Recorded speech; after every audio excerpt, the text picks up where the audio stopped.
Big பாஸ்ல பார்வதியோட worst behaviour தொடர்ந்து கொண்டே இருக்கிறது. இதுக்கு தாமா உனக்கு ஏன் எவனும் ஓட்டு போட மாட்டான்றது தெரியுது. டாஸ்க்ல ஓட்டு போடலன்ற மட்டும் பொங்கி எழுறல. நீ அடுத்து உன்னோட கேம் பிளேவை ஏதாவது ஒன்று பாராட்டுறியா? பாராட்ட கூட வேணாம். அதை உட்காந்து பின்னாடி எப்படிலாம் மார்க் பண்றாங்க. இதுல குறிப்பா விக்ரம் அவ்வளவு கஷ்டப்பட்டு வாந்தி எடுக்கிற அளவுக்கு போறான் மக்களே. அதை உட்காந்து இவன் ஓவரா சீனா போடுறான், இது போடுறான்ற மாதிரி உட்காந்து பேசுறது என்ன பிஹேவியர் இது? என்ன பிஹேவியர்னு தெரியல. பிக் பாஸ் 8 சீசன் வரலாற்றிலேயே இந்த மாதிரி ஒரு பிளேயரை வந்து எந்த சீசன்லயும் பார்க்க முடியாது. ஒஸ்ட்லயும் ஒஸ்ட் அது டாப் 1 ரேங்கிங் வாங்குறது பார்வதியா தான் இருக்கும். ஏன்னா அந்த அளவுக்கு ஒரு மோசமான பிளே. எல்லாத்தையும் எடுப்பாங்க, தேவைப்பட்டா கார்டு எடுக்கிறதுல இருந்து எல்லாத்தையும் தூக்கிப்பாங்க. அந்த மாதிரி ஒரு ஒஸ்ட் கண்டஸ்டன்ஸ் அப்படின்றத நான் இது வரைக்கும் ஒஸ்ட் பிளேயர்னு சொல்லியிருக்கேன். ஒஸ்ட் பர்சன் இந்த பிக் பாஸ் ஹிஸ்டரியிலேயே அது பார்வதி தான்ன்றது இந்த ஆட்டத்துல ஆணித்தனமா பதிவு பண்ற மக்களே. அப்படி என்ன ஆச்சுன்றதையும் பார்ப்போம். வணக்கம் மக்களே, நேஷனல் உச்சில இருந்து உங்கள் மணிவண்ணன். சேனலுக்கு புதுசா இருந்தீங்கன்னா சப்ஸ்கிரைப் பண்ணிருங்க. வீடியோ பார்க்குற அனைவருமே தயவு செய்து லைக்கை போட்டுருங்க. நீங்க போடுற ஒவ்வொரு லைக்குமே எனக்கு கொஞ்சம் ப்ரொமோட் ஆகும் வீடியோ, அதுக்கு தான் நான் கேட்கறேன். தயவு செய்து லைக்கை போட்டுருங்க. இப்ப கண்டென்ட்டுக்குள்ள போயிடலாம்.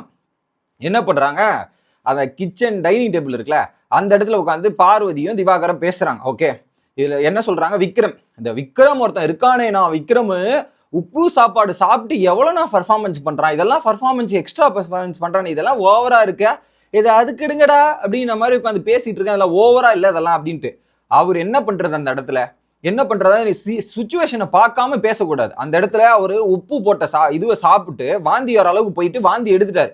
பிக் பாஸ் கிட்டே, பிக் பாஸ் எனக்கு கதவு திறந்து விடுங்க, ரெஸ்ட் ரூம் போனோம், திறந்து விடுங்க பிக் பாஸ் கிட்டே கெஞ்சிட்டு நீங்க இங்கேயே வாந்தி எடுத்துங்கன்ற மாதிரி சொல்லியாச்சு. வாந்தி எடுத்துட்டு தண்ணி குடிச்சிட்டு இந்த லெவலுக்கு இருக்கு. பிக் பாஸே ஒரு பாயிண்ட்ல என்ன சொல்லிட்டாரு, அந்த ஜூஸ் ஸ்வீட்டை சாப்பிடுங்கன்னு ஸ்வீட்டை கொடுத்தாரு. அந்த அளவுக்கு அவரால் முடியலன்னு ஏப்போம். நீங்க சிம்பிளா தெரிஞ்சுக்கலாம் மக்களே, நம்ம உடம்பு சரியா இருக்கா சரியா இல்லையான்றது கிளியரா தெரிஞ்சுக்கலாம். என்னன்னா, ஸோ ஒரு சில டைமுக்கு வந்து ஃபுட்டு செட் ஆகலை, வயிற்றுக்கு செட் ஆகலைன்னு வச்சுங்க, அந்த ஏப்பம் ரிப்பீட் மோட்லயே வந்துட்டே இருக்கும். ஓகே, அங்க அவர் 2-3 வாட்டி ரிப்பீட் மோட்ல ஏப்பம் வருதுனாவே அது வந்து வாமிட்டிங் சென்சேஷனா தான் அறிகுறி. ஏன்னா எனக்கு பேசிக்கலி இந்த மாதிரி சம்டைம்ஸ் எனக்கு ஆகும். செட் ஆகலனாவே அது நிறைய ரிப்பீட் மோட்ல வரும்போது அது நம்ம அதுக்கு அடுத்து எது சாப்பிட்டாலும் வச்சு செஞ்சிரும்ன்றது எனக்கு தெரியும். அது போற வரையும் நான் அப்படியே இருப்பேன். அந்த நிலைமையில தான் இருக்காரு. அது ஒரு மாதிரி நம்மளை பண்ண வச்சு செய்யும். அதுதான் அவருக்கு நடக்குது. அதை வந்து இந்த இடத்துல வந்து நீ கிண்டல் பண்ணி கேலி பண்ணி இப்படி ஓவரா சீனா போடுறான் இது போடுறான்ற மாதிரி பேசுறிய, உனக்கு அறிவு இல்லை, வெக்கமா இல்லை. இதுல வேற வந்து டாஸ்க் கொடுக்க மாட்டாங்களாம். இந்த மாதிரி பண்ணா எவன் கொடுப்பான் உனக்கு டாஸ்க்கு? ஒன்னு பேசுறத ஒண்ணு ஒழுங்கா பேசணும், அடுத்த பர்ஃபார்மன்ஸை கீழ்த்தரமா அதை வந்து ஓவரா இது பண்றான்ற மாதிரி பேசுறதுக்கு ரைட்ஸ் யாருக்குமே இல்லை. இந்த மாதிரி பிஹேவியர் தான் very very very worst behaviour. இதுலயும் குறிப்பா இந்த அரோராலாம் இருக்கே, அரோரா, ஏன்னா அரோரா ஓட்டு போடல போன வாட்டி, ஓட்டு போடாதல அரோராலாம் வந்து ரிஜிஸ்டர் பண்ணிக்கிட்டே இருக்கான். இதுல குறிப்பா விக்ரமும் ரிஜிஸ்டர் பண்றான், பல இடத்துல ரிஜிஸ்டர் பண்றான். இந்த பிஹேவியர்லாம் இருக்கு. நான் விட்டுருவேனா, அவனை விட நானும் ரிஜிஸ்டர் பண்ணுவேன். அவன் ரிஜிஸ்டர் பண்ணா தப்பு, நீங்க ரிஜிஸ்டர் பண்ணா சரியா? புரியல எனக்கு. ஸோ நீங்களும் ரிஜிஸ்டர் பண்றீங்க, அவரும் பண்றாரு. அது அவருடைய பிளே, இது உங்களுடைய பிளே. அவர் பிளே பண்ணா மட்டும் தப்பு, நான் பண்ணா கரெக்ட்னா எந்த லாஜிக்குங்க இது? புரியல எனக்கு. அடுத்து இந்த அரோரா இருக்கா பாரு, அரோரா பயங்கரமான டேஞ்சர், பயங்கரமான டர்ட்டி கேம் விளாடுறா, இதுல என்ன வச்சு இதெல்லாம் பண்றா அப்படின்ற மாதிரி பேசிட்டு இருக்காங்க. ஆனா அரோராவா எனக்கு இதுல ஈக்குவேட்டே பண்ண முடியல, அந்த நிலைமையில தான் இருக்கு. ஆனா கமருதீனுக்கு ஏதோ ஒரு ரீதியில அரோரா வந்து ஒரு நல்லதுதான் பண்ணிட்டு இருக்காங்க. ஆனா நீ பண்ண பாரு, கமருதீனுக்கு ஏத்தி விட்டு ஒரு சம்பவம் எல்லாம் பண்ண. இதுல நான் கமருதீன் நல்லவன் நியாயப்படுத்தல சொல்றேன், இந்த ஜஸ்ட் கம்பாரிசன்ல சொல்றேனே தவிர்த்து வேற எதுவுமே இல்லை. அவெல்லாம் நேச்சரே கிடையாது, வெரி வெரி ஒஸ்ட்ன்ற மாதிரி இவ்வளவு ஒரு பக்கம் பேசுறாங்க. யாரு? அரோராவை. அடுத்து இன்னொருத்தர் இருக்காங்களேன்ற மாதிரி ஒவ்வொருத்தரா வேற மாதிரி பேசிக்கிட்டே போறாங்க. இதுதான் எனக்கு ஒஸ்ட் பிஹேவியரா இருக்கு. ஏன் இதை சேர்த்துக்க மாட்டாங்க, ஏன் இப்படிலாம் பண்றாங்கன்றது. இந்த மாதிரி யாரு பண்ணா என்ன பண்ணுவோம் சொல்லுங்க? வாமிட் பண்றவனை போய் இப்படி பேசுற, இது பண்றவங்க இப்படி, அதுல வாய்ப்பு தரல, என்ன மட்டும் இது பண்றீங்கன்னு வந்து போலாம்னா என்னத்த பண்ண முடியும் சொல்லுங்க? ஒன்னும் பண்ண முடியாது. அடுத்து என்ன பண்ணிட்டாங்க, அரோரா கிட்ட பேசியிருப்பாங்க. ஸோ இது 2வது நடந்த கான்வர்சேஷன். அவங்க கிட்ட ஃபர்ஸ்ட் சொல்லிட்டேன். முன்னாடி கான்வர்சேஷன் போனா திவா இவர்கிட்ட கேட்கறான், பிரவீனே பிக் பாஸ் என்ன சொன்னாரு, பார்ட்டிசிபேட் பண்றதுக்கு முன்னாடி நான் பார்ட்டிசிபேட் பண்ணாத ஆளுங்களை தானே பார்ட்டிசிபேட் பண்ண சொன்னாங்க, நீ எதுக்கு வந்து கை தூக்குன, நான் என்ன நினைச்சேன்னா அப்படின்னும் போது அரோரா எக்ஸ்பிளைன் பண்றான். அவன் என்ன நினைச்சானா, அந்த 4 பேர்ல யாரோ ஒருத்தர் பார்ட்டிசிபேட் பண்ணணும்னு நினைச்சான், அதனாலதான் அவன் அப்படி பண்ணா, வேற எதுவுமே இல்லை அப்படின்ற மாதிரி.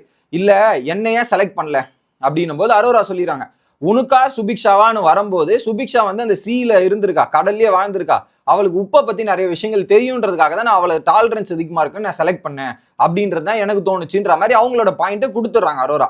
இல்ல கெமி போயிருந்தா நல்லா இருக்கும், நீ தானே சொன்ன அப்படின்னும் போது, ஆமாங்க நான் தான் சொன்னேங்க, என்னோட பர்ஸ்பெக்டிவ்ல கெமி பிளே பண்ணா நல்லா தான் இருந்திருக்கும்னு எனக்கு தோணுச்சு, அதனாலதான். ஸோ நீங்க சொல்றீங்கல்ல, அந்த மொதல் டாஸ்க்ல அந்த போயிட்டு பார்வதி சொதப்பினாங்களே நெட்டு போல்ட்ல, அதுல 3 பேர் போய் பார்ட்டிசிபேட் பண்ணீங்க, அதுல கெமி அங்கேயே உட்காந்து வேடிக்கை பார்த்துட்டு இருந்தா. ஒருத்தருக்கு வாய்ப்பே கிடைக்கல, அந்த வாய்ப்பு அந்த இடத்துல நிறுத்தப்பட்டிருக்கு பிகாஸ் ஆஃப் அப்படின்றதுதான். ஸோ அதை நீங்க பார்த்து பண்ணியிருக்கணும்ன்றதான் எனக்கு தோணுச்சு. அடுத்து எல்லா டைமும் மாறும் இதெல்லாம் இருக்கு, பட் உங்களோட பர்ஸ்பெக்டிவ்லாம் ஓகே தான், அது என்ன வந்து ஹர்ட் பண்ணுது, அஃபண்ட் ஆகுது அப்படின்ற மாதிரி சொல்றாங்க. இன்னொரு பக்கம் அரோரா என்ன சொல்லிடுறாங்க, கெமிக்கு அந்த அல்ட்ரினல் மைண்ட் இருக்கும், அதை எப்படி ஹேண்டில் பண்ணணுன்ற மாதிரி பக்காவா பண்ணியிருப்பாங்க, நீங்க ஏன் அப்படின்ற மாதிரி சொன்னோன்னே இது உங்களால அக்செப்ட் பண்ணி ஏத்துக்க முடியல. பார்வதியை பொறுத்தவரையும் அடுத்த வெற்றியை கூட செலிப்ரேட் பண்ண மாட்டாங்க, அதையும் ஏதாவது குறை சொல்லுவாங்க. அவங்க தோல்வி பண்ணாலும் அதை நியாயப்படுத்துவாங்க, இப்படி ஆயிடுச்சுன்னு. நீங்க போயிருந்தாலும் பண்ணியிருக்க மாட்டீங்க, அது எவ்வளவு டஃப். இல்ல குறிப்பா அரோரா கிட்ட என்ன சொல்றாங்கன்னா, நீ போய் விளையாடி பார்த்தா தான் தெரியும், இங்க இருந்து உட்கார்ந்து பேசுறதுலாம் ஈஸி, அங்க விளையாடி இதெல்லாம் பண்ணாதான் தெரியும்ன்ற மாதிரி சொல்றாங்க.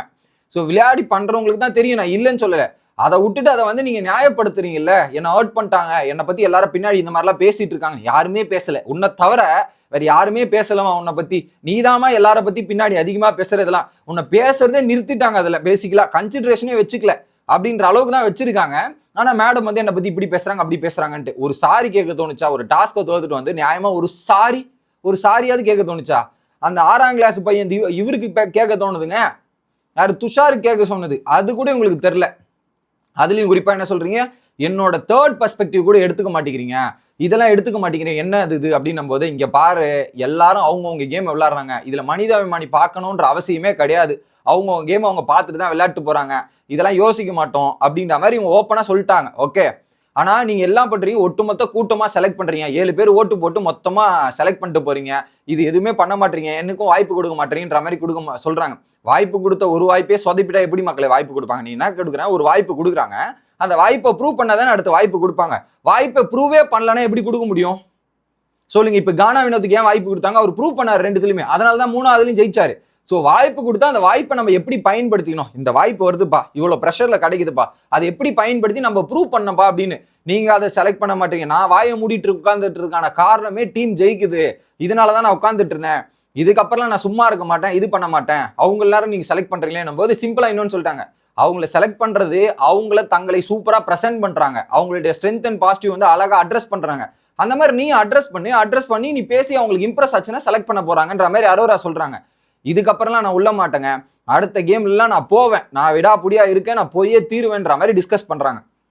அப்ப அரோரா சிம்பிளா சொல்லிடுறாங்க, நீ போய் அங்க டாஸ்க் மீட்டிங் வரும்போது உன்னோட கருத்துக்களை சொல்லு, இதெல்லாம் பண்ணு, அதை பண்ணிட்டு அதை அக்செப்ட் பண்ணி ஏத்துக்கிட்டோம், அதுக்கு உனக்கு இன்ட்ரெஸ்ட் இருந்தா போய், யாரும் வேணாம்னா அடுத்து லாக்கர் டாஸ்க் வருது அதுக்கும் போயேன், இதெல்லாம் பண்ணு, ஒரு பிரச்சனையும் இல்லை அப்படின்ற மாதிரி சொல்லிடுறாங்க.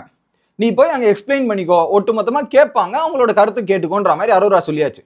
உள்ள பிரவீன் என்ன பண்றாருன்னா இந்த ஒரு உண்மையை போட்டு ஓடிக்கிறார். ஒரு பக்கம் சுதீக்ஷாவா யாரு பார்வதியான்னு வந்திருக்கு, அதுல பிரவீன் வந்து பார்வதிக்கு போட்டிருக்காரு. ஃபைனல் ஓட்டு அரோரா கிட்ட வந்தது உடனே அரோரா வந்து இந்த சால்ட் சென்சேஷன்லாம் அவளுக்கு தெரிஞ்சிருக்கும்ன்றதுக்காக சுபிக்ஷாவுக்கு போட்டிருக்காங்க. சுபிக்ஷா போய் அந்த டாஸ்க்கை நல்லபடியா பண்ணிட்டு வந்திருக்காங்க. அந்த ரீதியில் தான் போட்டனே தவிர்த்து கன்சிடரேஷன் பார்த்தேன், இவ போனா பெனிஃபிட்டா அவங்க போனா பெனிஃபிட்டான்ட்டு. இப்ப நான் என்ன கேட்கிறேன், பார்வதி இன்னொரு பாயிண்ட்டும் அங்க ரிவீல் பண்ணிட்டாங்க, அரோரா தான் காரணம்னு. இப்ப பார்வதி கிட்ட ஒரு பாயிண்ட் கேட்கிறேன், அவங்க என்ன சொல்றாங்க, இப்ப நான் போய் ஒரு வேளை பார்வதிக்கு ஓட்டு போட்டு தோத்துட்டு வந்தா அந்த பிளேமை பார்வதி எடுத்துப்பாங்களா? எடுத்துக்க மாட்டாங்க. இல்ல அது அப்படின்ற மாதிரி சொல்லுவாங்களா? என்னன்னா தோல்வியை ஜெயிக்கிறோமோ தோக்கணுமோ அந்த அக்செப்டன்ஸ் முக்கியம். வெற்றியா இருந்தாலும் சரி தோத்தாலும் சரி, அது ரெண்டுத்துமே ஈக்குவலா பார்த்தா பிரச்சனை இல்லை. நீங்க என்ன வந்து தோல்வியை வந்து சொல்லிட்டு நான் தோத்துறதை கூட டிஃபெண்ட் பண்ணிட்டே இருப்பேன், அதை இது பண்ணிட்டே இருப்பேன்னா அது உன் சைடு தப்பாயிருச்சுன்னா தப்பை திருத்திக்கிறேன்னு சொல்லிட்டு போனா முடிஞ்சிச்சு. அதை கீப்பான ஆர்கியூ பண்ணும்போது வெரி வெரி வெரி வெரி ஒஸ்டா தான் ப்ரொஜெக்ட் ஆகும் அப்படின்றத சொல்லிட்டு வீடியோ முடிக்கிறேன். Bye guys.